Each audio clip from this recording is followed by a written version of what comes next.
Good afternoon, everyone. We're just having technical difficulty on our countdown, but pretty much we have around 2 minutes before we start. We officially start with our program. Please stand by.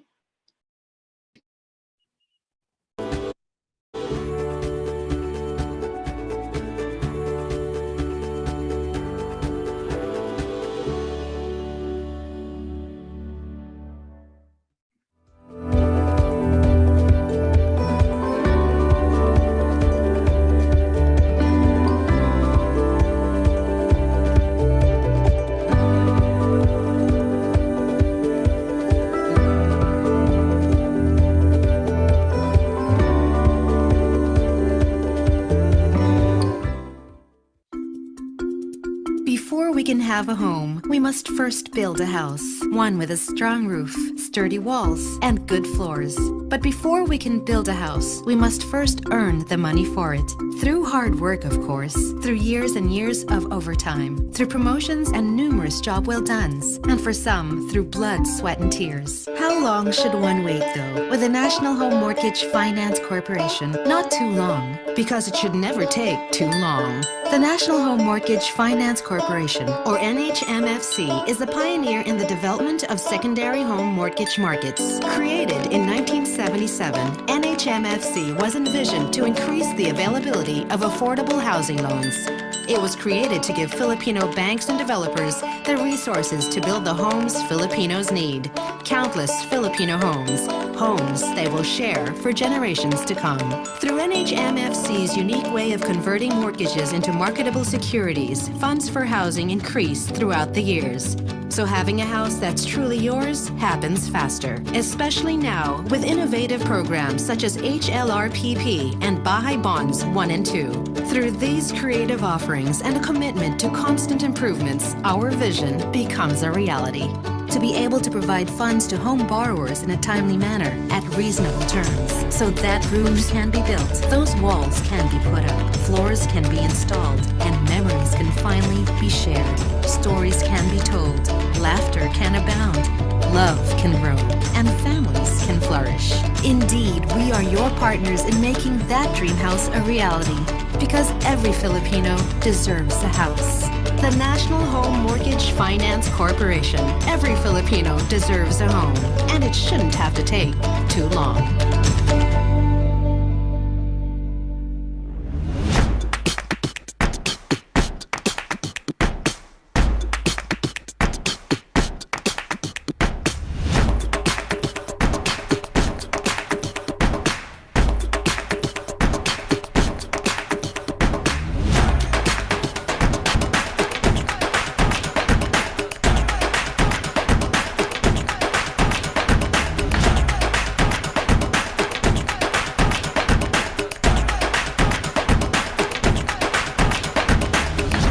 For housekeeping, this webinar will be recorded. Screenshots, video and audio clips will be used to report of the event on internal channels of CFA Society Philippines and possibly online website and social media platforms. If you do not consent to the internet use of video or audio clips in which posts from you might be visible, please email us at eventscfaphilippines.org. No other recordings of any form are allowed once you enter the webinar. Please note that CFA Society Philippines holds proprietary rights on all the presentation materials of this webinar. Kindly mute your audio when not speaking to prevent any background noise. Please write your questions to the speaker in the QA box.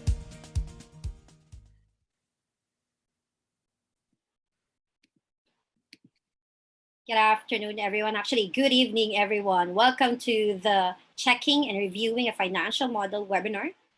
And thank you for being with us today. My name is Rochelle Sampang Manaog, Program Director of CFA Society Philippines, and I am your host for today's online event.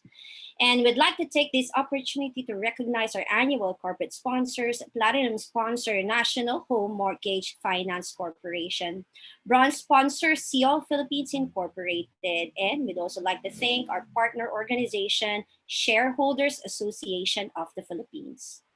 Now, to formally welcome us all, may we please have the President and Chairman of CFA Society Philippines, Dr. Robert Ramos, CFA, Kaya, CIPM. Thank you, Rochelle, for the nice introduction. Thank you to all of you for attending this webinar. It's always a pleasure for me to introduce a webinar because it shows me that even during this time, even during this difficult time, a lot of you are taking steps to improve yourself. This webinar, I've seen it myself. It's very interesting, it's very exciting, and it's very engaging. So I wish you guys to enjoy this and hold on to your seats. This is a lot of work, but it's also a lot of learning. Thank you very much. Rochelle, back to you. Thank you, Dr. Rob Ramos. And would also like to thank our partner for this specific webinar, Financial Modeling Institute. Now, joining us today to talk about how to check and review financial model to ensure that it's accurate and demonstrate some powerful tips to check and audit a financial model. He is a principal and founder of the Marquee Group, a leading provider of financial modeling training to professionals in the financial community. He has built the Marquee Group into a leading provider of financial modeling training, consulting, and accreditation. He is also the executive director of the Financial Modeling Institute, and in this role, he works closely with the entire FMI team on the creation and execution of the FMI strategy. Over the years, he has taught thousands of business professionals and university students in Canada, the United States, the United Kingdom, Australia, and Mexico. He is passionate about teaching and brings a hands-on interactive approach to every course. He teaches at Queen's University and is a past recipient of the Instructor of the Year Award in the Master Finance program at the Smith School of Business. Prior to establishing the Marquee Group, he spent a number of years in the investment banking departments at Citigroup and BMO Capital Markets. He completed the Bachelor of Commerce honors degree with academic distinction and has also attained the CFA designation. Everybody, let us please welcome Mr. Ian Schnoor, CFA, our resource person for today. Thank you, Rochelle. That is a very kind introduction. Thank you very much. Can you hear me okay? Perfectly. Excellent. Okay, excellent. Well, good evening, everyone. It is so great to see you again and to be back here with my colleague, Julian. I don't know if you want to say hello as well. Julian here quickly. So I'm going to jump into some introductions and then we're going to jump right in here. My name is Ian Schnoor. I'm the executive director, as Rochelle said, of the Financial Modeling Institute. I'll tell you more about me in a moment. And my colleague, Julian, do you want to say hello for a second, Julian? Yes. Hi, everyone. Thanks for joining today. It is really great to be back here. So we've got a lot to do for the next 90 minutes or 85 minutes left until 7:30. And let me walk you through how this is going to work. And Julian will have a couple comments as well in a moment. And then we'll jump right in. So got a lot to cover here. But before we even do that, I want to make sure everyone is doing okay. So first of all, can you just raise your thumb or raise your hand? Just want to make sure you can hear me okay, that you're ready to go, comfortable. Just want to make sure, right? Thank you, Jamie. I can see hands. Excellent. Angela, fantastic. Alvin, thank you for indicating that. That's great. Nice to know that you're all here, ready to go. Hopefully, I know it's the end of the day, but I've got some really great tips, I think, for you. Another question before we get started here. Another question is, Julian and I were here about 6 or 7 months ago. We were here to lead another webinar on how to build a world-class model. Was anyone here for that webinar? I think it was back in September. Does anyone here? Kenneth, nice. Excellent. So most of you are new to our webinars. Fantastic. Well, it's nice to meet all of you again. By the way, if you see me looking over this way and off to my right, it's because I'm looking at all of you. I've got a screen set up and I can see all of your names with boxes, which is excellent. So it's a great way for me to see all of you. And when you raise your hands or your thumb, I can see you doing that. And it really helps me as well. I'm going to share my screen here before we jump in. I'm going to share my screen. Julian, is that okay? You can see it all right?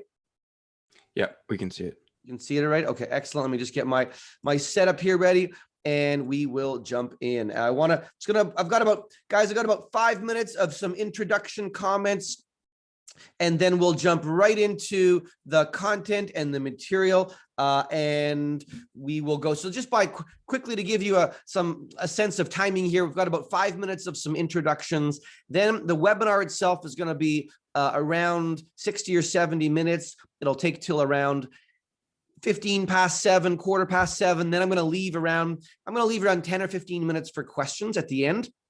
And we'll be done at 7:30. But if there's lots of questions and people want to stay, if some of you want to stay a little bit after, by all means, you're welcome to. Julian and I are happy to stick around if there's questions at the end and you want to keep chatting about them. Okay.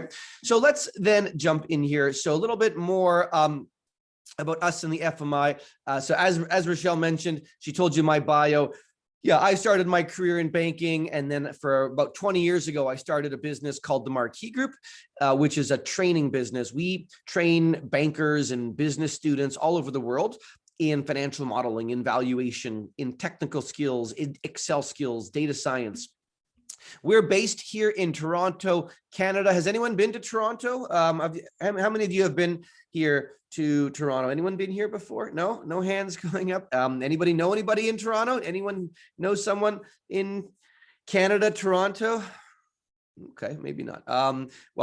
One day when this crazy pandemic is over, hopefully we'll have a chance to come out and do some live webinars in the Philippines. I understand that the situation is a little bit challenging right now there. It's also similar here. We are experiencing a rise in cases and of the pandemic, and the vaccine is very slow to roll out in Canada. So we're hoping over the next couple of months that things start to get better. So let's hope that is the case for all of us and that we can see each other together at some point soon. So this is my passion has been financial modeling. I've been teaching and thinking about financial modeling for many, many years. And around 5 years ago, we worked with some other organizations to create this organization called the Financial Modeling Institute. And I'm here today representing the Financial Modeling Institute. As Rochelle said, I'm the executive director. Julian is is involved in business development and marketing for the Financial Modeling Institute.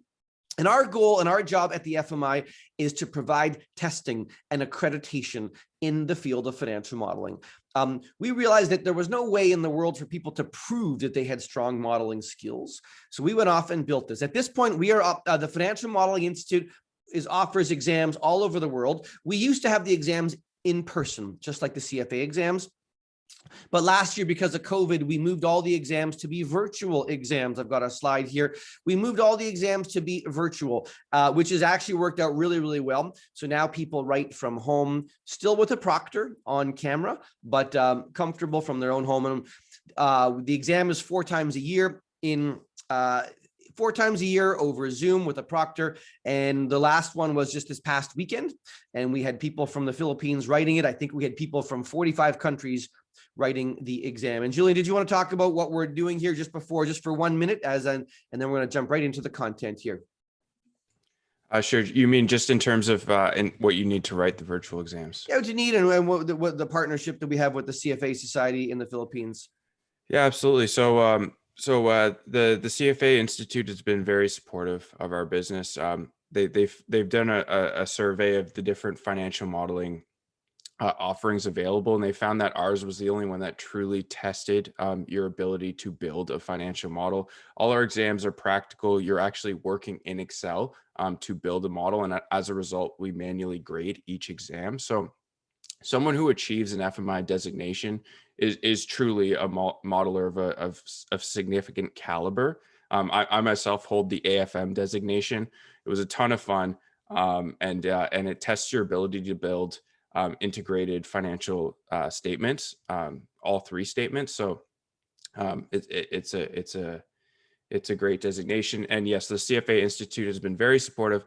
They've given us license to go around the world and partner with CFA societies around the world and run various initiatives, offer discounts to their members, which we'll coordinate with you, run webinars. And so yeah, we've partnered with nearly 30, more than 30 actually, CFA societies around the world so far. Excellent.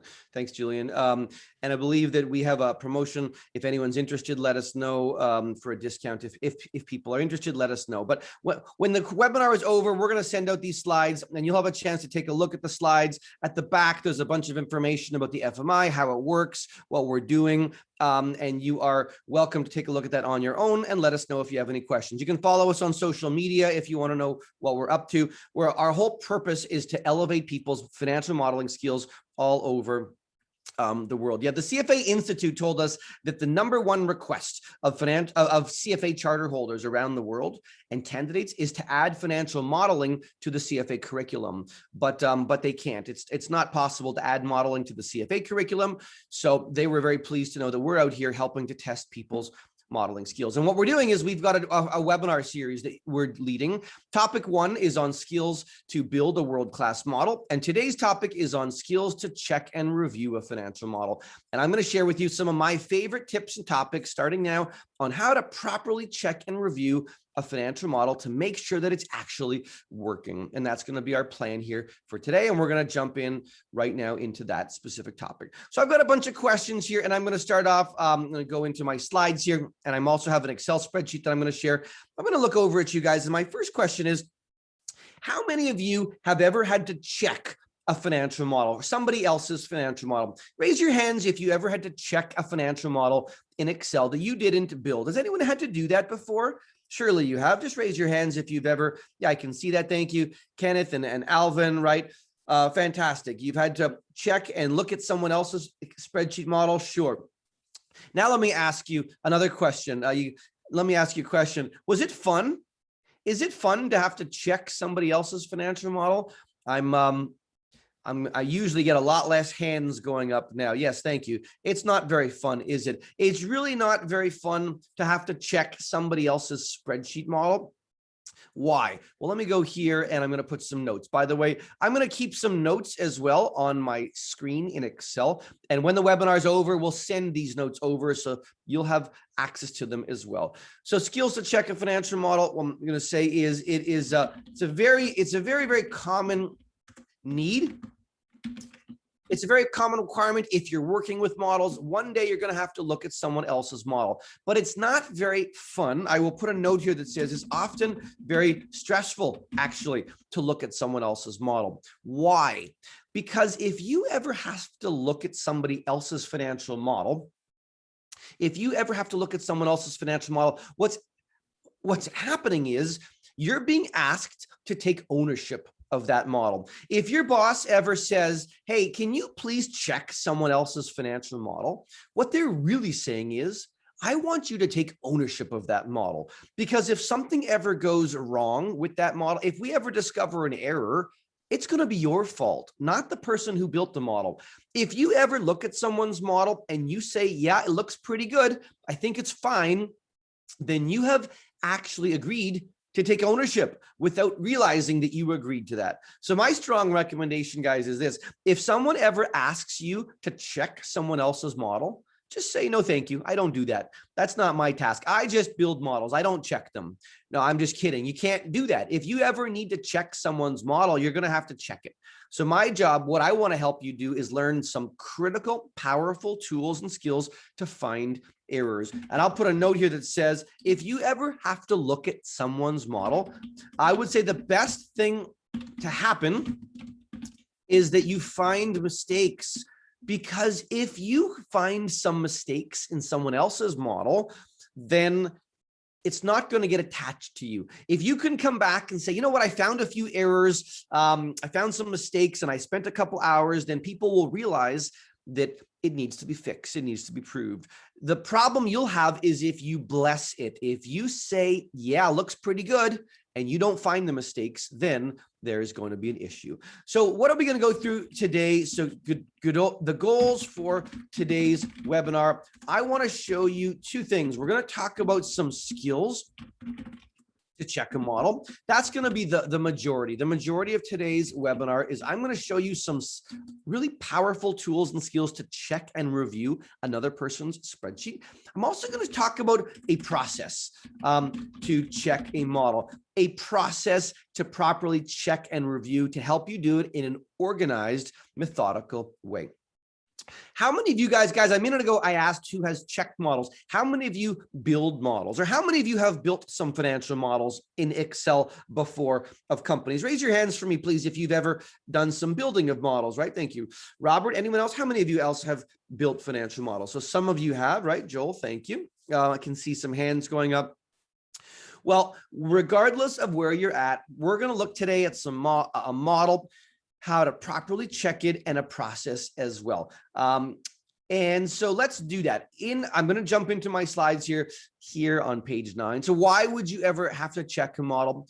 Well, if someone else built a model, you need to be comfortable. You need to make sure that you can rely on that model to make decisions. And if you built your own model, you still want to check it to make sure it's working, to make sure that it is complete, and to build confidence. You don't want to build a model and then discover that there's mistakes, because then you'll lose credibility.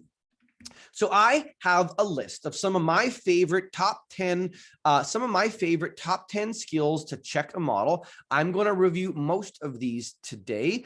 On page 10 and 11, we're going to talk about these. For the next 45 minutes or so, we're going to talk about these tips, and then I will show you a process, a methodology. I'm going to jump in. I will continue on with the slides and show you a approach to check models, really effectively. And that represents the most of the slides in the presentation here. I will also repeat what Rochelle said. The webinar is being recorded. A lot of people like to go back and review it a little bit after, because I'm going to move fairly quickly.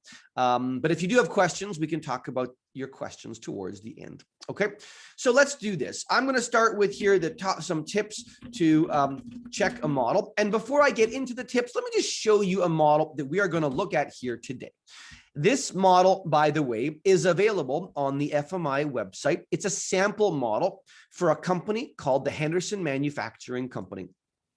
This is a company that makes some sort of an industrial component. It doesn't really matter what they do, but they're a manufacturing business. Can you see here, please? I have a cover sheet in the model. In the first webinar in the series, we talked about how to build this and the design and how to properly structure it. What I have here is a cover sheet. I have an executive summary sheet in the model. I have all the assumptions in the model. Here's all my different inputs and assumptions in the model. One of the things I talked about in the other webinar is that we like our input cells to be blue. That's a very common approach in financial modeling, is to have assumptions and your inputs be a different color. And we use blue as inputs. So you see, I typed in these numbers. I have my assumptions sheet. I have a page called my scenarios, which is more assumptions that I can play with. And then I have the actual model here. So here's the actual calculations, guys. Watch as I go down. I've got a revenue forecast for the company. Underneath, I've got the company's costs, the cost forecast. Underneath that, I have the income statement for the company. See, I'm going down the income statement. Underneath is the cash flow statement. And then I've got my balance sheet. The model lives vertically on this sheet. And we talk about that. So I've opened up this model and I can see the model lives here vertically. So what do I do? What will I recommend you to do the next time you ever open up a model and you see there's a lot of things in it? Here is my strong recommendation for the very first thing to do. Can you see here on slide number 10, my very first recommended tip is, if you're going to check a model, start by changing the zoom. Zoom down, make the magnification much smaller. You see right now, you guys can see my screen. You can see all the numbers. And in fact, if I go to my Zoom screen here, if I go to the magnification, you can see that my zoom is at 100%, which is normal. That's normal to be able to read it. I can actually see my numbers. But the problem is, when your magnification is set to 100, it's very hard to see what's happening on the whole sheet. I'm only seeing a little teeny portion of the model. So I encourage you to zoom down, make it much smaller, the magnification. And I like to do this. I'm going to go into my Zoom screen. and change the magnification, you see down here, to approximately, let's say 30 or 40%. I'm going to go down to 35%. You can see I entered in 35 and click OK. Look what happens when I do that. Obviously, you can't read the numbers, but that's the point. You can't see the numbers, but what happens is it's now a very helpful way to review the model. It's a nice way to start. I can scroll down. You see, as I roll down, I have sort of a bird's eye view, a very helpful perspective on how this model was designed and organized.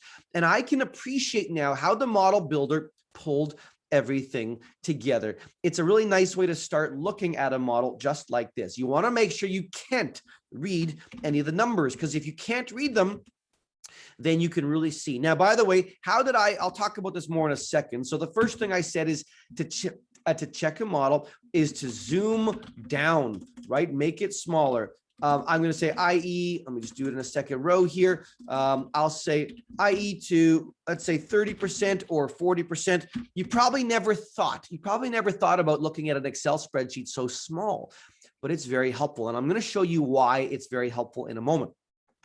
Now, how do you get to the zoom screen in Excel? You can go Alt V and then the letter Z. Alt V Z opens up the zoom magnification. And I like that keyboard shortcut because it's logical. It's Alt, think of it as view the zoom menu, view the zoom menu.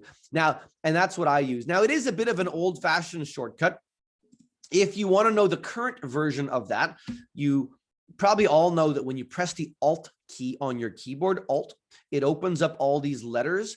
So in the newer versions of Excel, it would be under here. The view menu is W, so I can press W, and then the zoom screen is letter Q. Now it's not logical to me, but you can say or Alt W, and then the letter Q is also going to open up the zoom magnification. And that is what we're going to do. Now, what I want you to see is this. Look at my model again, please. Can everyone see how tiny it is? And again, I can see how everything was built. Great. Well, one thing that often happens is this. Has anybody ever worked in a spreadsheet? Guys, have you ever worked in a spreadsheet and you noticed that, lo and behold, to your surprise, that there was a bunch of extra information or data off to the side, way off here? Has anybody ever noticed in a spreadsheet that way off to the right, you've seen some more data? Kenneth, have you seen that? Anyone else? Has anyone else seen that way off to the side, that there are things, more little squares of data? It's very, very common. Yes, thank you for the reactions.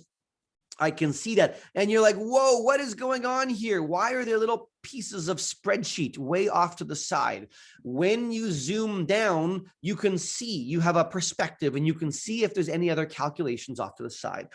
Guys, we often call these little data islands. These are little data islands because they're little parts of the model that are hidden off to the side here. And if I zoom down, I can see them and I know that they are here. So I would encourage you always start looking at someone else's model by zooming down, and you'll be able to see things you didn't see previously. So again, that's point number one. It provides a healthy perspective.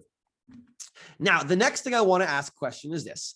Guys, has anybody ever worked in a spreadsheet and you discovered to your surprise that a bunch of numbers had been turned white? Have you noticed that have you ever looked in a spreadsheet model and noticed that someone made a bunch of numbers white? Yeah. Stevenson, I see your hand going up. Thank you. Right, Joel? That's not very fun to discover that someone turned a bunch of numbers white. You're thinking, what the heck is going on? Why would someone make a bunch of numbers white? It's scary because you didn't see them. You didn't know that those numbers were there. So the next thing I want to show you, if you're going to check someone's model, tip number 2 is going to be check for any white values. Did the person take any numbers and make them white? Because if someone did that, you need to find it. You need to know that they did that so that you can change them back. And you need to be aware of that. So how do you look for white cells in a spreadsheet? Well, what I'm going to say is, while you are zoomed down, turn the background gray. Okay, so while you are in a very small, when you're zoomed down like this, what we need to do is make the entire background go gray, because if you make the background gray, then any white numbers will just appear. They will pop up. So how do we do that? Well, if you want to make the whole background gray, first what we need to do is select the entire background. Select the whole sheet. Select the entire sheet. And the keyboard shortcut to select a whole sheet in Excel is Control and the letter A.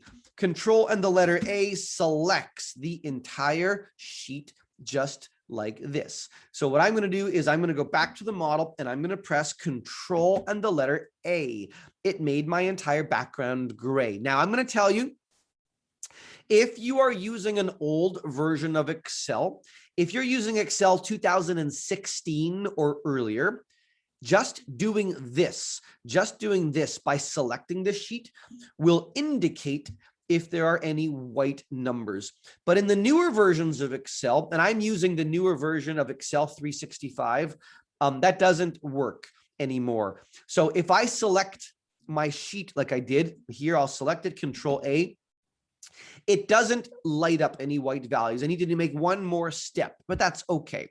All I'm going to do is select the whole sheet, and then I'm just going to go to my home screen, and I'm going to go to my colors, and I'm going to make the entire background a different color. I'll make it gray. Look what I did. So now the entire background is gray, but what the heck is going on? You'll see as soon as I did that, a bunch of numbers showed up here that are white. That's going to scare the heck out of me. What's going on here? And I can go, now I can go there, or I can scroll down and I can look for them. So again, I can go in here and I can see, what did the person do? Well, there's a bunch of white numbers here off to the side. So again, very, very helpful and powerful to do that. I have found lots of issues with models just doing the first two tips. So select the entire sheet, and then I'm going to say, turn the background gray. If you make the background gray, you will see any white values. So guys, imagine this. Imagine that you were asked to check a financial model, and in the first 5 minutes, you did this. You changed the zoom, and you noticed that there was a bunch of calculations off to the side, and you're going to keep a list. You'll write that down. So you're going to say the model's not that well organized because there's a lot of stuff off to the side. Then you're going to quickly check and make the background gray, and all of a sudden a few white numbers are going to show up, and you'll write that down. Within 5 minutes, you already know that there's some issues. It's not that well designed, that there's data off to the side, and they made a bunch of numbers white. You know there's going to be other issues as well, but you're off to a good start, and that's what I want you to see. So the next thing I want to show you, tip number 3, is a really powerful tip. This is one of my favorite ones. This is so critical, and I will show you here right now. Tip number 3 is, I'm going to say, look for dead inputs in the model. What do I mean by that?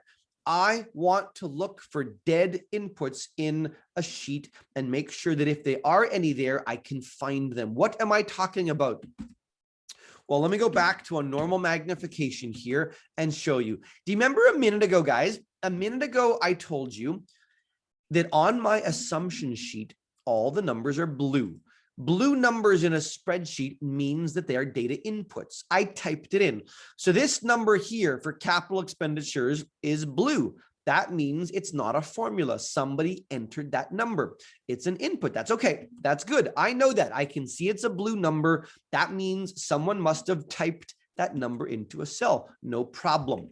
Guys, even on the model sheet, if I see blue numbers, that's okay. They're in my actual column. They're in the 2019 actual column, no problem. Anything in the actual historical column, that can be blue because those are dead actual numbers. I've typed them in, no problem. But formulas are supposed to be black. So anything that's a black number, look, is supposed to be a calculation. This is a formula, no problem. That's what's supposed to happen. But sometimes what people do in their models, sometimes what people do is they go to a black number here and they override it. They type in an input instead. right where a formula was supposed to be. Let me show you what I'm talking about. Remember, I told you that this is a manufacturing company, right? This company manufactures a product, and here's how the sales price works.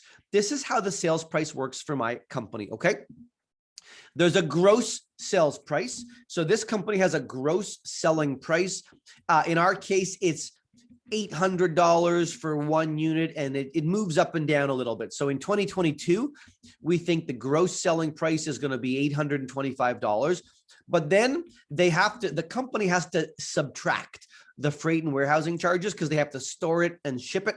So the net selling price, watch, the net selling price is just the gross price subtract the freight and warehousing charge. So the net price is $718. No big deal. By the way, if you're wondering why there's a third color, we use a third color in our models. We use blue. Blue is for an input cell. Black is for formulas, but a very common convention is blue is a third color. We use this third color. It's a sort of a dark purple or a dark, what you can use whatever you want, green or purple. What that is it just means I'm repeating one of my assumptions. I'm taking an assumption variable from another sheet. So here's one of my assumption pages. Here's my assumption on sales prices. And we often like to repeat them. So I'm going to repeat it again. So if I'm simply showing an assumption value, again, I make that a third color. So you can see that this is an assumption. Okay, no problem. So what's going on here is I have a gross selling price. We're deducting the freight and warehousing, and the net price is one minus the other. It's working perfectly. But imagine, guys, now this happened. Imagine your boss called you up and said, quick, I need to know right now, I need to know what would happen to the company, what would happen to earnings and cash flow if the sales price in 2022 was not 718, but it was 750. Okay, so your boss wants to know right now what would happen if this number here, instead of being 718, what if it was 750? And your boss was feeling stressed and nervous. Does anybody work for any bosses that are nervous? Does anyone have a nervous boss? Nobody? Nobody's ever had a nervous boss before? No, I have. I've worked for lots of, you guys must have really great bosses. One person has admitted it. Okay, I'm just kidding. I know it happens though. Often, you know what, we're working and we're stressed and it's stressful environment. So guys, imagine that your boss called you up and said, quick, I need to know right now, what would happen if this cell was 750? What would you do? Well, what a lot of people might do is go right to the cell and type in 750 right there. Has anyone ever done anything like that before? You can admit it. Has anybody ever gone to a spreadsheet and just typed in a number right on top of a formula like that? We've all done that. I know you've all done that. I've done that before. Take a look here. So look what I've done. I type in 750. I know it's not a very good idea. I know it's not the best idea, but I did it anyway because I wanted to get an answer. So I'm going to say to my boss, I said to my boss, just write this down. Okay, let's see what happened here. Write this down. I'm going to say to my boss, and I'm going to slide down the page. I'm going to go down the page, and I'm going to say, okay, let's see here. If we make the sales price 750, let's go down. What did that do? Well, it made my EBITDA 86. I'll say to my boss, you got that? Write that down. EBITDA is now 86. And the net income, the earnings is 39. Okay, that's what I said to my boss. And now my boss says, good. My boss ran off, and maybe my boss was talking to somebody on the phone and needed to know right away. Perfect. So I got my boss the information, and now they went away. Well, now what happens? Well, what happens now is someone phones you, or you get an email, or you get a text message. Something happens and you forget. And you forget to change it back. So this number here that I typed in at 750 is now a dead input. Shouldn't be that way. And I'm going to forget and save it and close it and close my spreadsheet.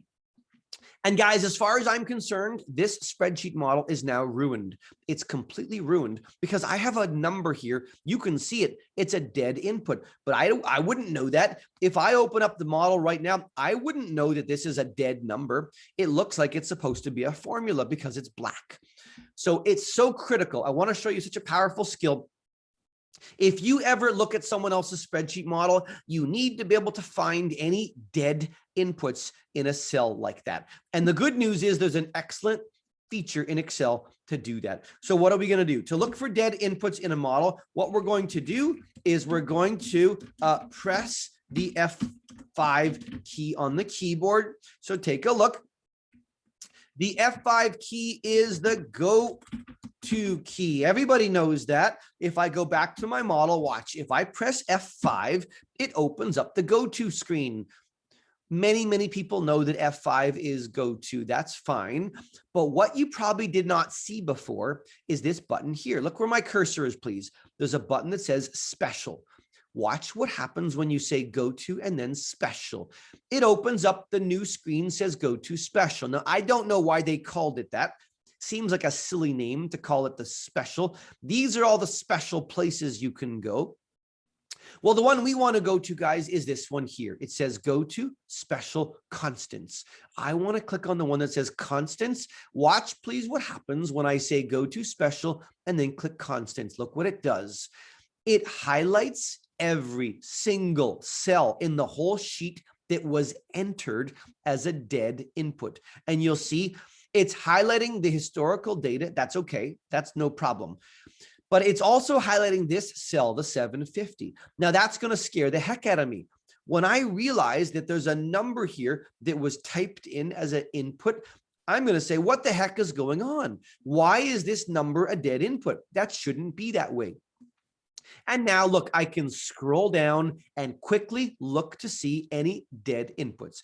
All of these numbers are lighting up, but that's okay. They're historical. I do not want to see any numbers light up in the forecast years as a dead input, because that tells me someone typed it in. So now I'm going to go here and say, wow, what happened? Somebody typed in, they overrode the formula with a dead input. So very powerful skill. You're going to say, press the F5 key, which is go-to key. And then what we're going to say is, right, in the special, we're going to go into special and then select constants. And it will highlight every single dead input in the model. We have found so many errors in spreadsheets just by doing this. So one more time, watch F5 and then click special constants, and it will highlight every single cell in the spreadsheet that was entered as an input cell. How many of you are going to try this? Raise your hand if you're going to try this feature. Please let me know. I really hope you try this. You will find issues. Any spreadsheet, it doesn't have to be a financial model. It could be any spreadsheet that you ever look at. Please try this feature. When you next go into your spreadsheet, you will find problems that you're not expecting, and it's going to make you look really good. It'll make you look like you really know what you're doing when you find issues like that very quickly. So that's a really fantastic tip and skill. I hope you use it. F5's special constants. It's point number 3 here, to look for dead inputs. Excellent. Let me go back and fix this. Now, look, I fixed it. The formula is good. But what a lot of people ask me now, guys, the next question I always get is people say to me, okay, Ian, yeah, I get that. I understand that if we type in 750, I can find it. But now people say to me, but what happens if that's not what we did? What happens if somebody actually had a hard code? A hard code means that there is a dead number at the end. So imagine someone looked at the formula, which said cell A minus B, and then they added on, let's say, another 30. Someone put a hard-coded plus 30 at the end. By the way, can you raise your hands? Has anybody ever seen a formula that looks like this, where someone put a hard-coded value at the end? Raise your hands, please. This is very common. We see this all the time. Yes, thank you, Jamie. I agree with you. That happens a lot, where someone says, I'm just going to add plus 30 at the end. Well, what do you mean you're just adding plus 30? You can't do that. By the way, in webinar number 1, topic 1 on top 10 tips to build a strong model, we talk about the fact that you should never, ever do this. Never put a hard-coded value like this, because you don't know what it means. You don't know why it's there. You don't know how to change it. So I never want to see a dead number like this at the back. That's called a hard code within a formula. Let me go back down. If my job is to check a model, guys, if my job is to check it, I also have to check for this. I have to check and see if there's any hard-coded cells. But let me ask you, if I go to the tip that I showed you, if I go back to go to, and then I go back to special and click constants, do you think it's going to select this cell? Do you think it's going to highlight this cell? Well, I hope you're thinking no. Watch. If I click OK, it does not. It does not highlight this cell because it's not a dead input, right? What that feature does, what the special button does, is it selects dead constants. But this one is not. It's a formula with a hard code at the back. So what I want to show you now is a couple of great skills to check for hard-coded values. And I actually have two. To check for hard-coded values, there are two options, A and B, and I'm going to review both of them here right now. Okay, let's go through them quickly here. So now, instead of looking for dead inputs in a model, we are going to check for hard codes, right? A hard code is a dead input as part of a formula. Let's look for that. Well, again, I told you that there are two options here, A and B. So option A is to turn all the cells into their formulas, okay? So look at the formula, not the value. There's a way to do that. What you can do when you're looking at a spreadsheet, guys, is instead of looking at the values here, the answers, we can actually look at the formula behind it.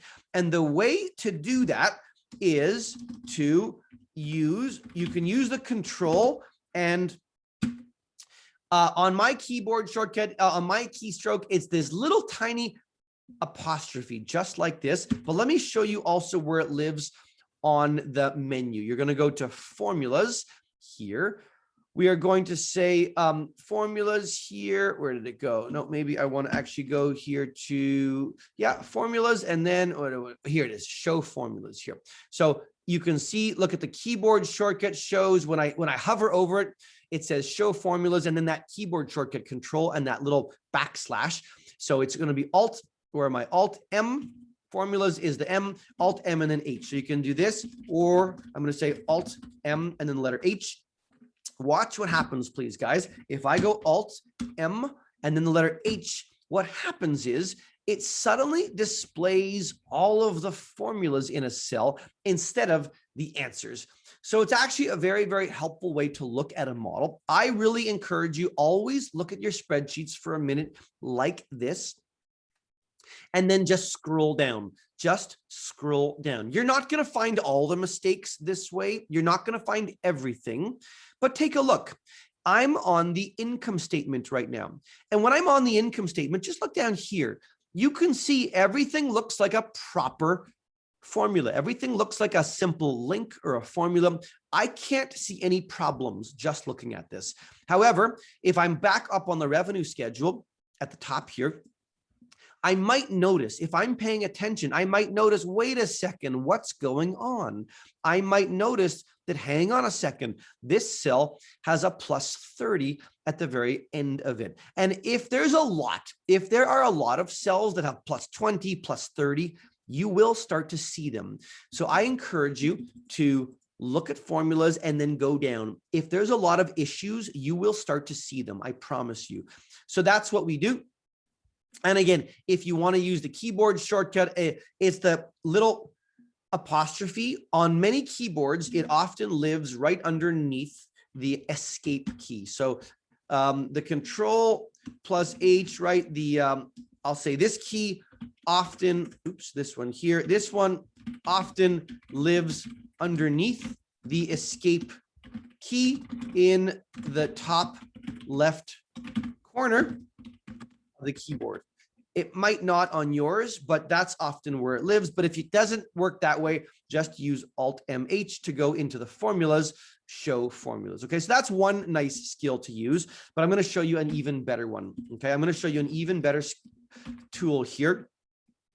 What we're going to do is we're going to check for differences within each row. I want to tell you something, guys, about checking a model. I want to tell you, in theory, when you check a model, you should only ever need to check one column. Yes, I mean that. If you ever check someone's financial model, you should only ever have to check one column. What am I talking about?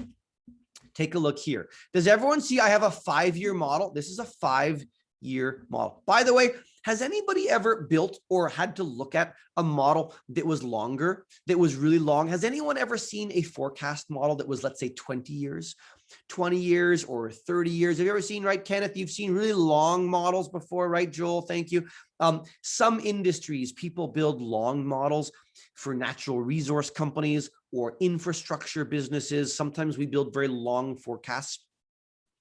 The longest model that I ever saw, guys, one time we saw a client and I looked at their model, and you know what they did? They forecasted 120 years. And I said to them, really, guys, do you really need to forecast 120 years? You know, you're all going to be dead at that point. And they said, yeah, that's a bit silly. There's no point. So they cut it down. They dropped it to 60. And I said, well, that's still a little bit silly, but whatever. The point is, different people build models of different lengths of time. 5 to 10 years is pretty common. My point though is you do not want to check all the years in any model. In theory, I should only ever have to check one column. Could you imagine checking a model and doing this, saying, yeah, that looks good. Yep, that looks good. And going, and then, oh, there's a problem here. That looks good. It's not possible. You can't, I'm going to give you a hint.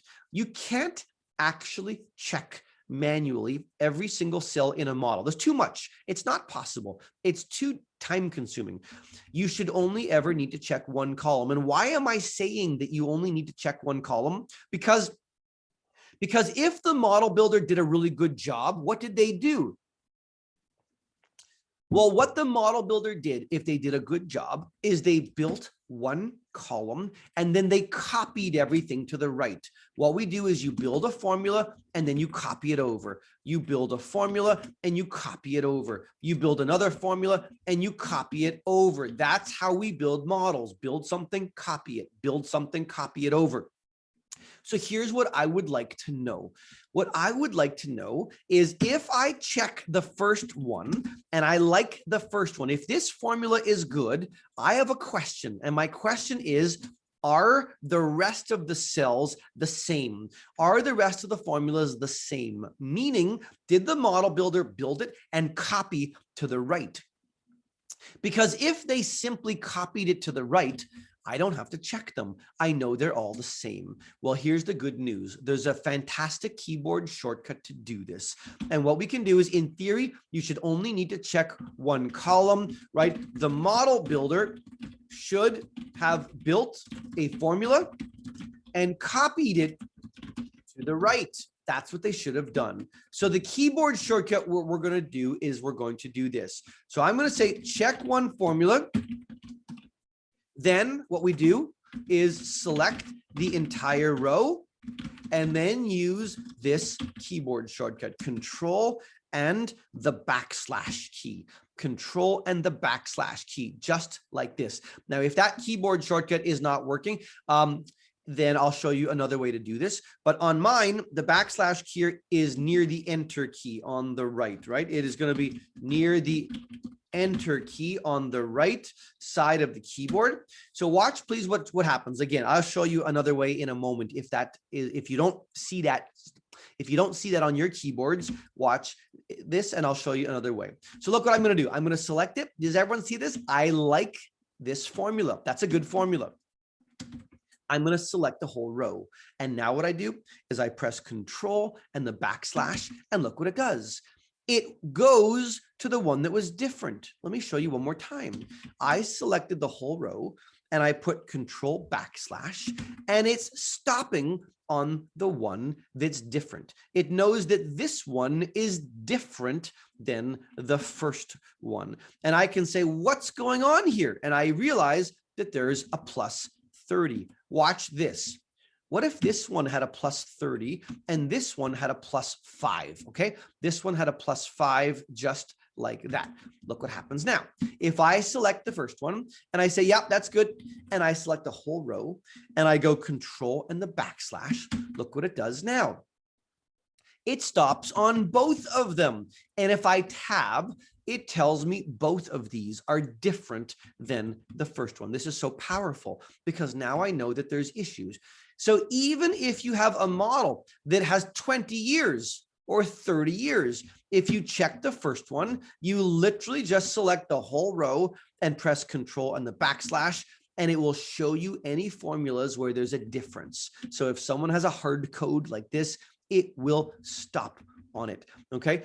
Very, very powerful. Now, if that doesn't work, I'm going to say, or what you can do, or go back to the F5 special menu and select row differences. Let me show you. You can select row differences. So watch this. You can go, if you like this formula, you can select the whole row, and I can go back into my F5, which is the go-to screen. And once again, I'm going to go back to special. Does everyone see this? Special. There's an option here that says row differences. And if I click on row differences, it's the same thing. It's one extra step, but it does exactly the same thing. And now I realize that, that these two cells have a problem. By the way, what happens if it's perfect? What happens if there is no error? Look what I did. I fixed all the problems. I took away the hard codes. Look what happens. If you check the first one and you select the whole row, and now I say Control and the backslash, look what it does now. It says no cells found. That's perfect. That's really good. That tells me that there's no problem, no issue. If you like the first one, there's no inconsistencies. So now I can go to the side here and I can say, okay, okay, looks good. Every single formula is the same. So I do not need to check every single calculation, because if I like the first one, the rest were simply copied over. So that's excellent. The very last thing I'll show you is this. You do not need to do one cell at a time. You can do a whole rectangle, a whole block.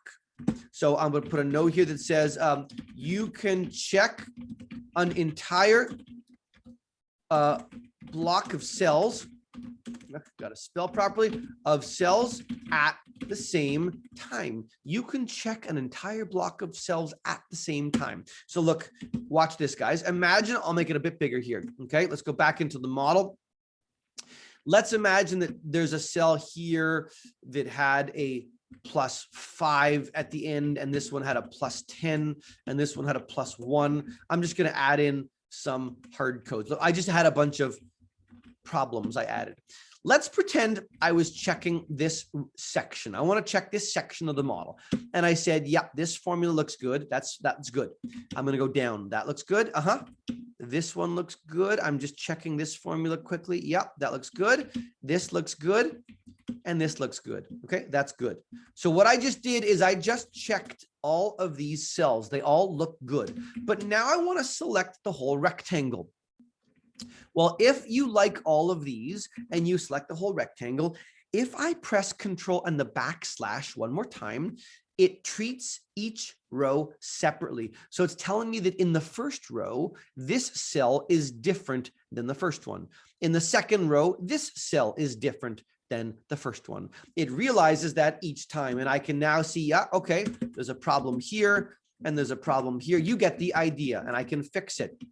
And I can go in and I can fix it, right? And now one more time, I can select the whole block, and if I press Control backslash, One more time, it says no cells found, which means if you like the first column, the rest are perfect and you can say you checked it. But the nice thing is when you find hard codes, you can write it down on your list and you know that there's an error that you need to report on. So really encourage you to use this keystroke control backslash. How many of you will try this one? This is so important, this one.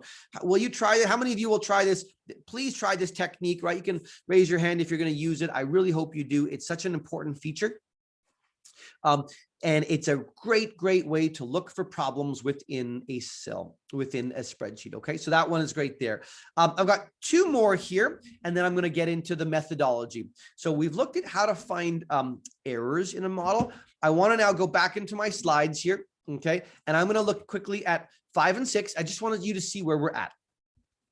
This is usually what I do. We're going to look at skills 5 and 6 right now. And then I'm going to turn my attention to a process of how to check a model, an order.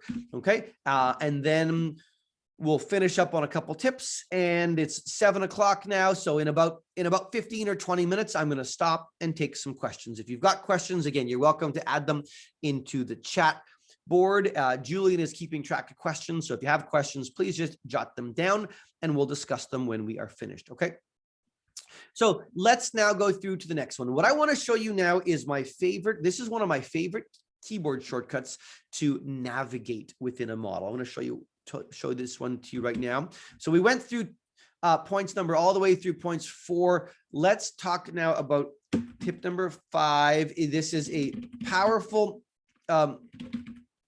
shortcut to navigate a model. It's really important to know how to navigate within a financial model, because when you're checking someone's model, guys, if you ever have to check a model, you need to move around and navigate very, very quickly. So how do we do that? How do you move around and navigate very, very quickly within a model? Well, what I want to show you is that the keyboard shortcut is, now let's go talk about that here. Okay, there's a great keyboard shortcut. So let me show you what I'm talking about, and then I will write it down. Let's imagine, guys, that I have to check this model. Okay, I want to check the model, and I'm going to go top to bottom, and I'm on the revenue schedule, and I can see the company has a sales price. Their sales price, once again, is a gross price minus freight, gets down to a net price. Okay, no problem. Well, I'm going to discover, look at this, guys. I discover when I click on the first cell that this gross selling price is coming from somewhere else. It's coming from a different sheet. I can see that they linked it to a different sheet. Okay, no problem. It's coming from somewhere else. Fine. So what am I going to want to do, guys? What am I going to want to do? If I see that this cell is linked somewhere else, I want to go there. I want to actually go there and see it. Do you know what a lot of people do? What a lot of people will do now is they'll say, okay, scenarios G23. They'll write that down on a piece of paper. Have you ever done this? Then they say, okay, where is that? Scenarios G23. Okay, then they grab their mouse and jiggle it around. Let me see here. Scenarios. Let's see here. G23. That's pretty painful, isn't it? That's really painful. If you're going to do that when you look at models, it's going to take you forever to find things. It's too slow. It's much too slow to go somewhere by looking at the cell reference and then going there with your mouse to see if it's correct. It's much too slow. So what I want to show you is a powerful shortcut. Watch. If I see that this is coming from scenarios G23, I want to use a keyboard shortcut. And the keyboard shortcut that I want to use is this: Control and the left square bracket. Control and the left square bracket. Let's watch what happens when I do that, please. Okay, take a look. If I put my cursor on the cell and I press Control and the left square bracket, look what it does. Boom, it takes me right there. So powerful. Let me do another one. If you're on a cell and you want to go there and you want to check it, you press Control and the left square bracket, and bang, it takes you right there. So fast, so powerful. However, a lot of people say to me, they'll say, yeah, Ian, that works. I know that works. They'll say, I knew that. I knew that control and the left bracket takes me there. But what do they want to do now? Well, now they want to go back. They want to come back. And everyone says to me, and people always think that if control and the left bracket goes there, they think maybe control and the right bracket is going to take me back. It doesn't work that way. That would be too simple. So how does it work? Well, here's what the keystroke is. Control and the left bracket to go to a precedent cell is how you get there. So control and the left bracket to go to a precedent cell. And then what you're going to do is then press once again the F5 key, F5 and enter to go back. You want to know how to go back. F5 enter will take you back. Watch this. If I'm on a cell and I say control left bracket, then boom, it takes me right there. And now I want to go back. I'll press F5 and enter, and it takes me right back. Guys, this is how fast you want to move when you're working in someone else's model. Watch this. This is, if I was checking someone's model, you would see me moving quickly like this. I would go to a cell and say, okay, scenario G23, let's go there. Yep, that looks good. They linked it correctly. Let's go back. F5 enter. What about this one? Let's check it. Yep, that looks good. They linked it correctly. Let's go back. F5 enter. How about this one here? This one comes from the assumption page. Let's go check that. Control left bracket. Did they link it to the correct spot? Yes, they linked it correctly. F5 enter. Let's go back. Every time, control left bracket, F5 enter, super fast. Please use it. It's a very, very fast way to navigate and move through a spreadsheet within a model. And I highly encourage you to try that one when you are working in a sheet. Okay. Really, really fast, really powerful to move around. By the way, what if you go to a cell? What if you go to a cell and there are two cell references? So what if I look at my revenue number here? My revenue number is just price times volume. If I was to click on this cell here and there's two references, if I press control and the left bracket, it actually selects both. It takes me to both of them. So again, a very, very powerful technique and one that I want you to see because it is a very, very effective way to navigate and move around quickly in a model. So that is here. Take a look at the screen here, please. It is point number 5. Control left bracket to go to the precedent cell and then F5 enter to go back. Okay, so that's what I wanted everyone to see there, and I jotted that down, point number 5. What I want to do now is I'm actually going to switch gears and I want to show you a process to review a model. I may come back to a couple more tips towards the end, but I actually want to show you an effective process to check or review a model. This is going to take about 10 minutes. And then I'll do a couple last things before we break, before we stop for the questions, okay? So let's look at a process to review a model. Also very powerful to understand an appropriate methodology. There's a few more tips here. Again, I'm going to touch on a couple more a little bit later. But what I want to share with you is the order. What's the right methodology to check a model?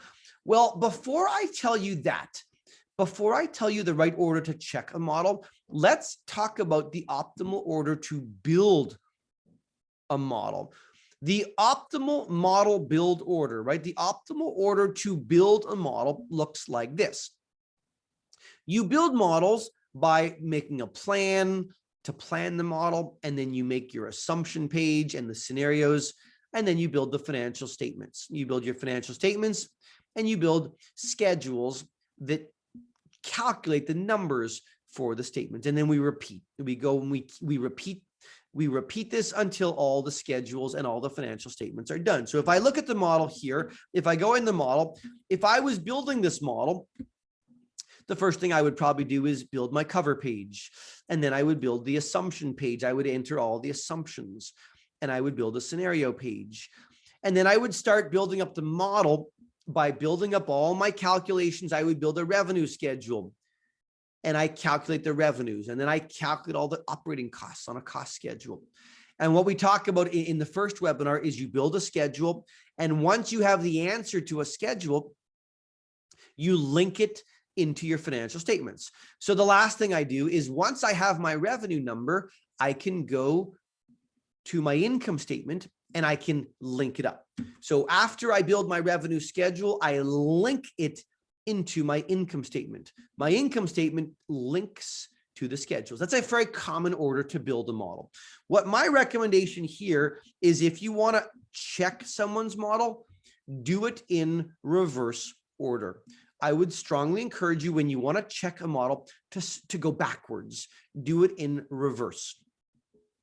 So what I mean then is start in the middle.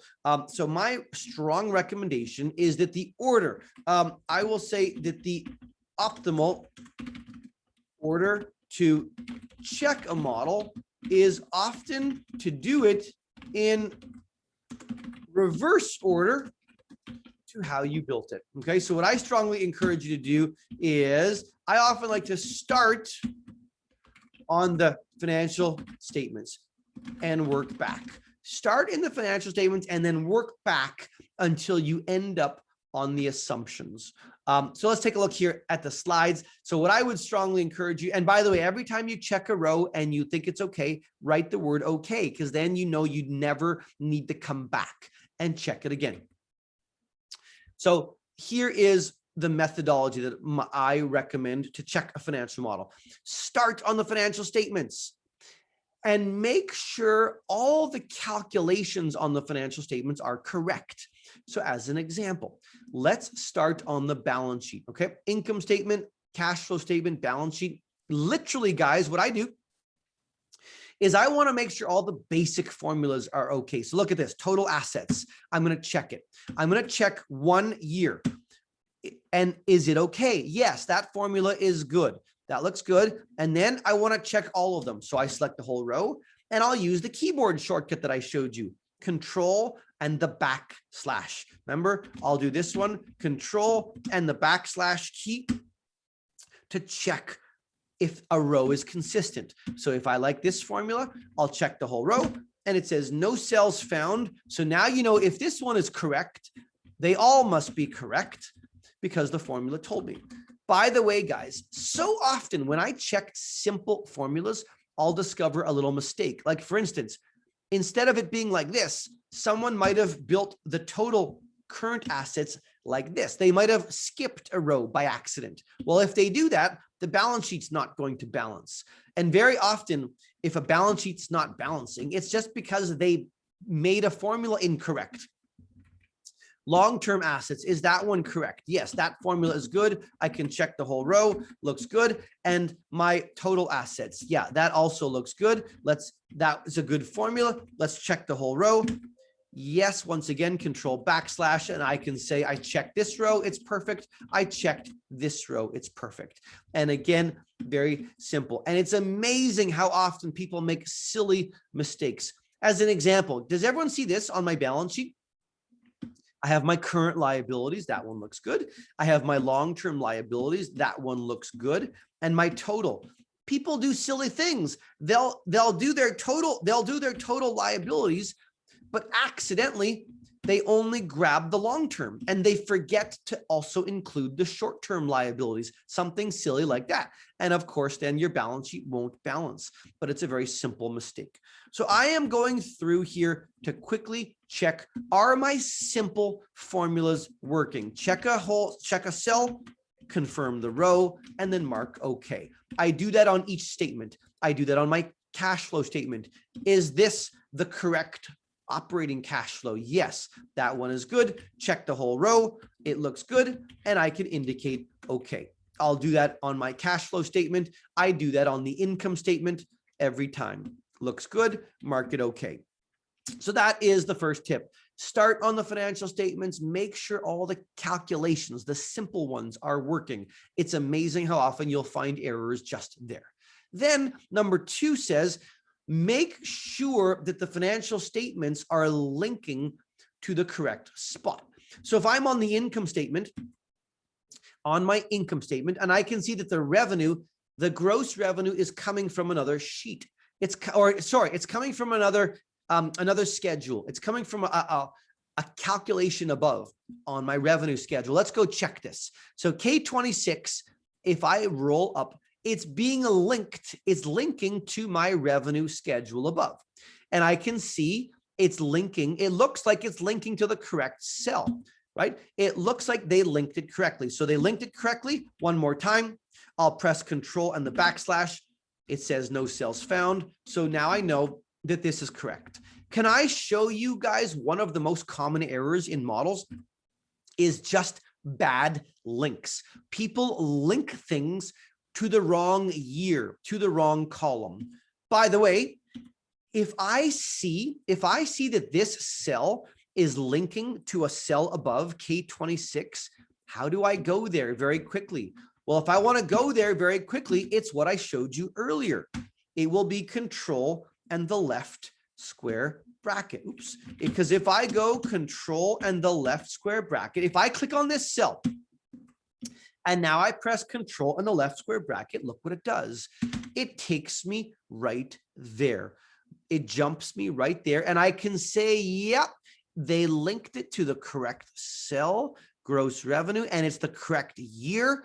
And now I go back, right? Remember F5 enter, F5 enter takes me back. Remember, if you want to go to a precedent cell, Control left bracket. And then we said earlier, and then if you want to come back, F5 enter to go back. So that's how I check all the cells.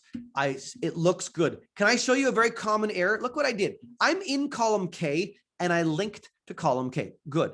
But people often link to the wrong year. It's such a problem. In fact, I'll show it to you on the balance sheet. Watch this. On the balance sheet, take a look here.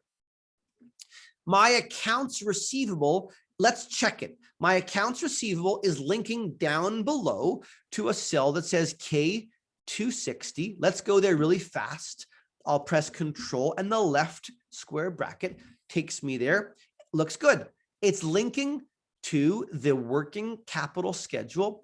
It's linking to the correct year. It's the right one. So I know it's good. I'll go back up again. And I know that this row is fine. But so often people link to the wrong year. So instead of linking to column K, they might go backwards a year or forwards. Watch this. If somebody had linked to the wrong year, my balance sheet's not going to balance. It's off every single year. This is off too a little bit, but it's not balancing because a bad link. So again, the way you check it is you press Control left bracket, takes you right there. I'm going to say, whoa, this is a problem. They've gone to the wrong year. So I could note that, or I fix it. I can fix it up here, copy it over, and now I can indicate okay. It's a very powerful way to check a model. Check every formula, and then make sure that the formulas are good. Then check the links. Make sure the links are good. Then the last part is once you've checked the links, once you have checked the links, what you can do then is check the calculations on your schedules. It says here, right? Check all the calculations on your schedules. This is point number 3. We're almost done here. So now in my model, when I'm on the revenue schedule, let's check it. Let's make sure that the revenue schedule is calculating correctly. Okay, look, revenue is price times volume. That looks correct. I will check every formula. Yep, I will make sure that each row is consistent, and then I will mark it okay. So that's the third step. The final step is to check the assumptions. Make sure that all the assumptions are linking correctly and that the assumptions are reasonable, right? The factory capacity. Remember, I went there, I checked it with my keyboard shortcut, and it looks good. So that is the process. You work in reverse order to check a model, and I'm sure you will find issues, and it will be very helpful. So the last thing I want to show you now today is this. I want to show you a couple tips for 4 minutes here to really make sure that the assumptions are working. Because remember I said the last thing you want to do is audit your assumptions. Check your assumptions here. So I want to show you a great skill, and it is in the book as well. You'll see it here. If we go back in our slides, it's actually tip number 7. I want to show you a skill to make sure, how do you know if I want to make sure that my assumptions are reasonable. So when I play with my assumptions, I want to know what it's doing to the answer. If I change an assumption, what does that do to the calculation cells? So I want to show you here now, guys. I've showed you a process to review a model. Let me do one more thing here that says skills to change assumptions, but check the outputs as you do that.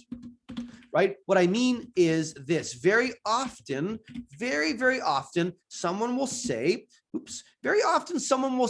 what if I change my raw material cost? Does everyone see this? What if I increase the raw material cost and I make it 250? Okay. I changed the raw material cost, but so what? What happened? It didn't do anything. I didn't see what happened to the answer. Well, I want to show you a couple of great ways to check the answer. What is that going to do to my EBITDA? What's that going to do to net income if I change an input? Well, right now I have to go there. Does everyone see this? I'm going to go to my model sheet. I'm going to go down to the income statement. And I can see the EBITDA is 47. It's 73 million in 2020 and then 47. So you can see my EBITDA and you can see my net income here. But if I change the assumption to 250, I got to keep jumping back and forth. And now I have to keep going back. And one more time, now I can check and see how much did it increase or decrease? What did that do to change my EBITDA or my net income if I change an assumption? I don't like that I have to jump back and forth. So in a way to get around this, I'm going to show you two great skills. Here's number one. I'm going to say use Excel's watch window. Really powerful feature, guys. It lives here. Formulas, and then it lives formulas watch window. Take a look. Formulas watch window. We're going to say go to formulas and then watch window. What is the keyboard shortcut? Alt-M, and then the letter W. Okay, so Alt-M and then W is going to open up the formulas watch window. And look what it does. If I go here, I'll say formulas watch window. It gives me this little screen. It gives me a little box that says watch window.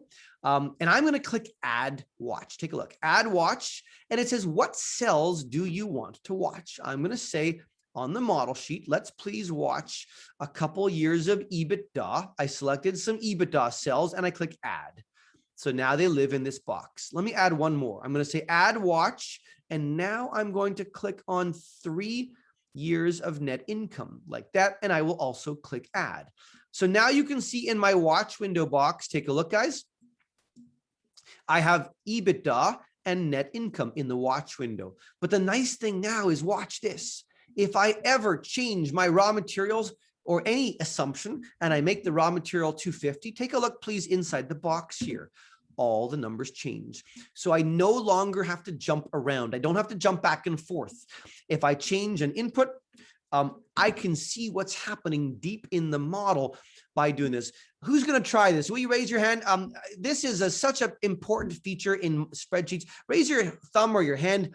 Just let me know if you're going to try the watch window. I hope you really do, because it's a really great way to make a change to an input, but see what's happening deep inside your model. So please, yeah, great, excellent. Thank you, Jessica. I can see that. Leo, yeah, use it. I promise you this, I promise you, if you use it even once, you will start using it because it's a really great feature.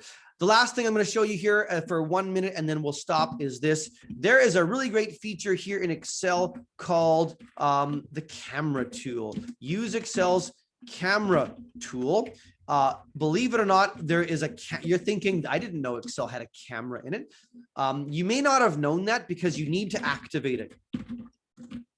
You need to activate the camera if you want to use it. Look at my screen. Does everyone see on my screen, there's a button called camera?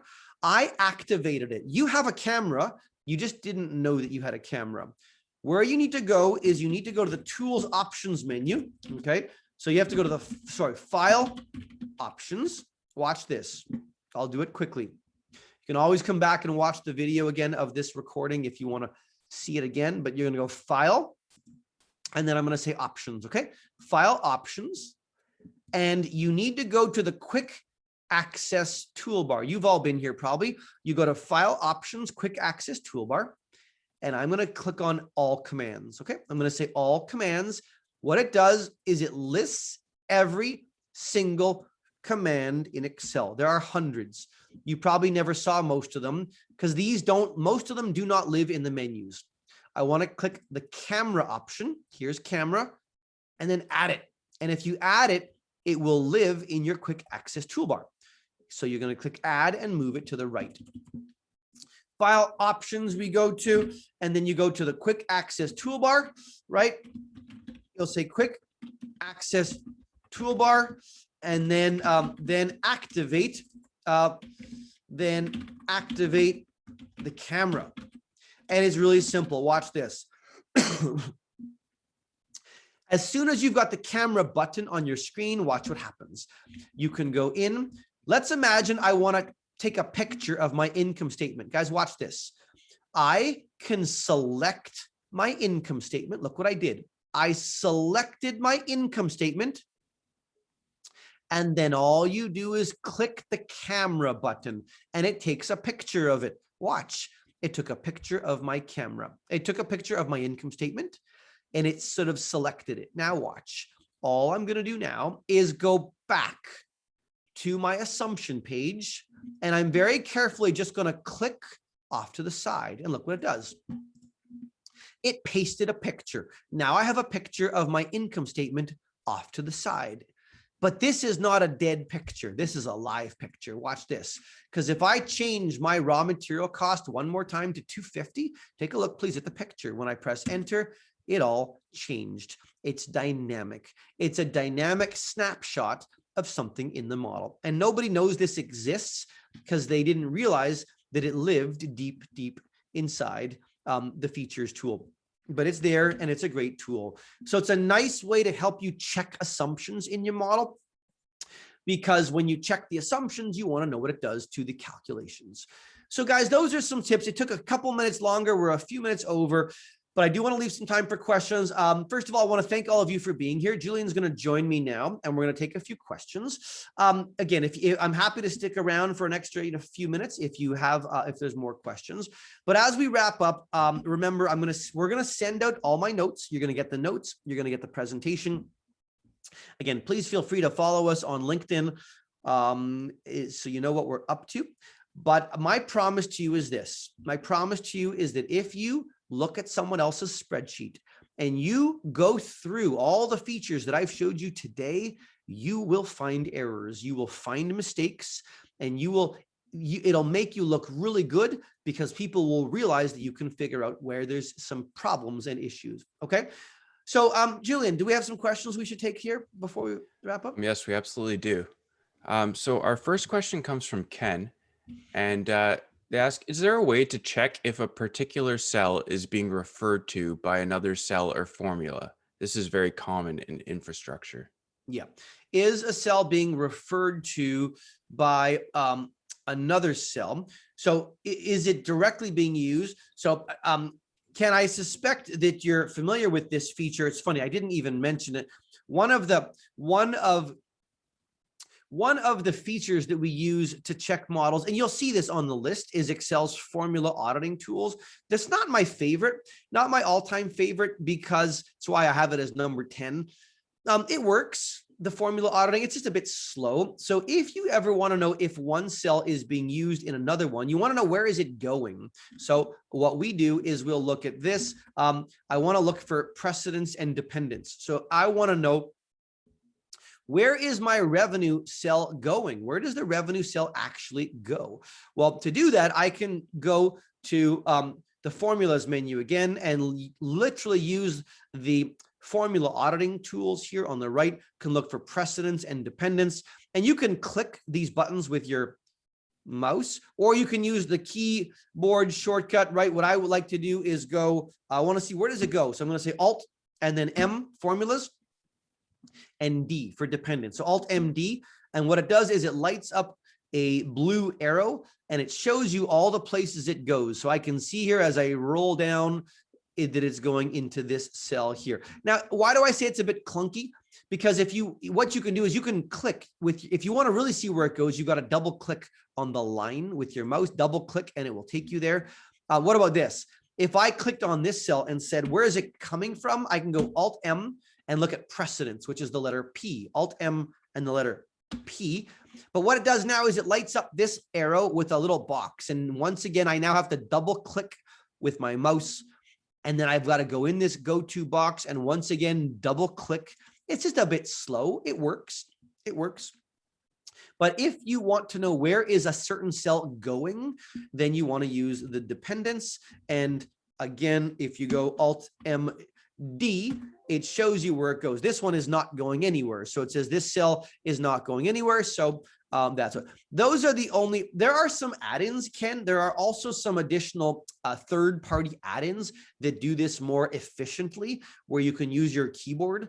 But if you want to do it in Excel, that's the best way I have found to look and see where is a cell going and using these built-in auditing tools. Okay, so simple. They just live here. Any, Jillian, another one? Yeah. Our next question comes from Kenneth, and they ask, is there a way to audit macros in a model? It's a great question. Is there a way to audit macros? The simple answer is not easily, not easily. Our strong recommendation is to try to avoid macros as much as possible, because most people are not familiar or comfortable. Now, I use some macros. You see here, guys, I have some macros on the top of my cell to change colors. That's okay. These macros just live in my toolbar. They don't go to my spreadsheet. Very, very often when people have macros within spreadsheets, other people can't review them well because the macro, has anyone ever looked at a spreadsheet model and there were macros and the macros started doing all sorts of crazy things and they were changing numbers and you got panicked. People often get scared and panicked when there are macros because they don't know what to do. There's no simple way to audit them. You need to be able to do this. You got to go Alt F11. Alt F11 takes you into the Visual Basic, the VBA. This is where the home. This is the home of VBA, and you need to literally go into the various modules, and you can see them. So I happen to have some modules down here, but you need to literally be able to go in and read them. You need to know how to read the VBA code, and it's a programming language. So there's not an easy way to audit them. I mean, you can just check and make sure it's running properly, but if you really want to understand a macro, you have to be able to read the macro code, and it's not a skill that everyone has. So again, I will tell you guys, 90% of the macros that we see people add in their models really didn't need to be there. And there were other ways to do it with Excel's actual features, not using the macro. Okay. So we have, through our training platform, the Marquee Group, we teach courses on VBA, building macros in a very organized way, but there's not a simple way to just audit them, unfortunately. Awesome. Do we have time for one more, Ian? I think we can go a couple more. I mean, Rochelle, if you're okay with that, we can do a couple more questions here. If people have time, let's try one or two more and see a few more minutes if we can. Sure. Let's go ahead. Let's go. Perfect. So Mark really liked the camera tool. And he was wondering, could it be used in Excel generated in dashboards and data visualizations? Yeah, absolutely. It's a fantastic. I was hoping somebody would think that. It's a fantastic thing to use. If you're building a dashboard, if you're doing visualization work, absolutely. I mean, we teach courses on data visualization with Excel, building powerful dashboards. Oh yeah. A really powerful dashboard is going to have some graphs, some charts. It might have some slicers, some pivot tables. It might have some control bars. It might have a snapshot, a camera picture of a little output box. Be creative, but I love it. I love it. It's a great idea. And absolutely, it's amazing how many people have never seen the camera and they say, how is it possible that I never knew about the camera feature? Well, there's a lot. I mean, watch this. I mean, Mark, if you go back to the quick access toolbar, guys, check this out. If you go to all commands, I showed this to you already quickly.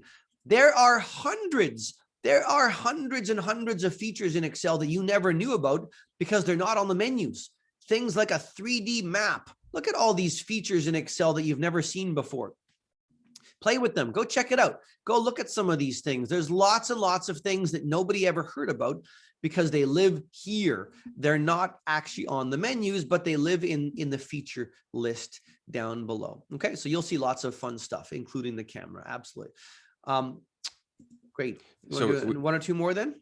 Yeah, we just got a follow-up question from Leo. So is it possible to paste multiple pictures from the camera function?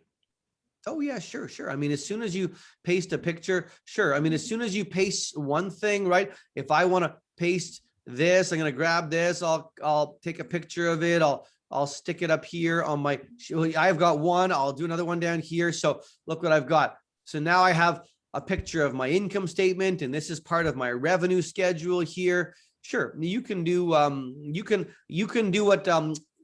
Mark was suggesting, and you can take different pictures of different areas and paste them into different spots so that it's, but it's live. It's all dynamic. It's all live, really powerful. So when you change something here, your pictures will update. Yeah, be creative, guys. We love it.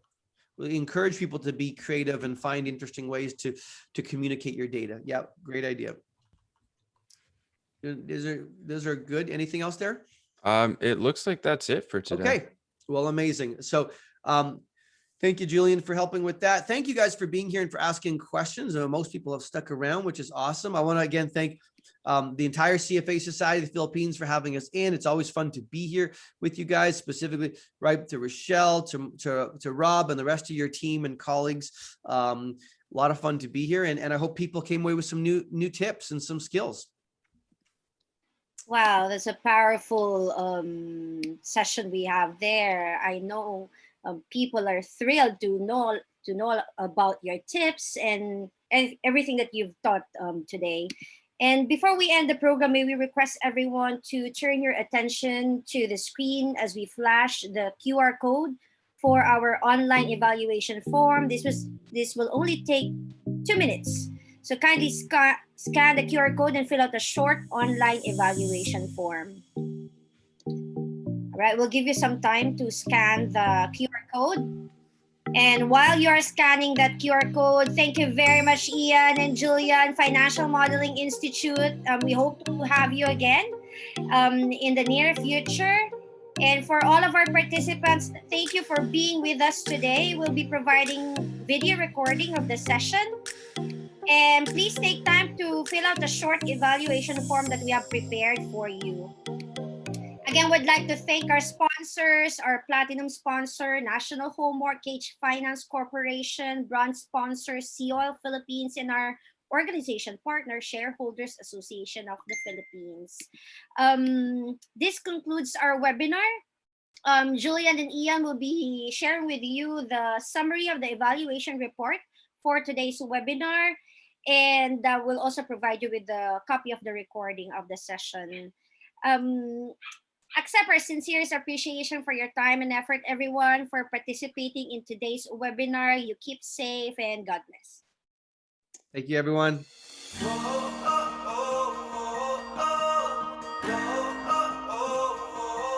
Thank you.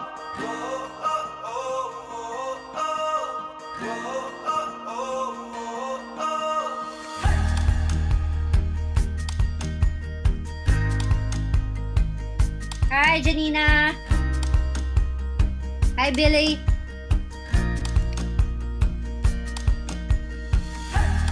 Thank you, everyone.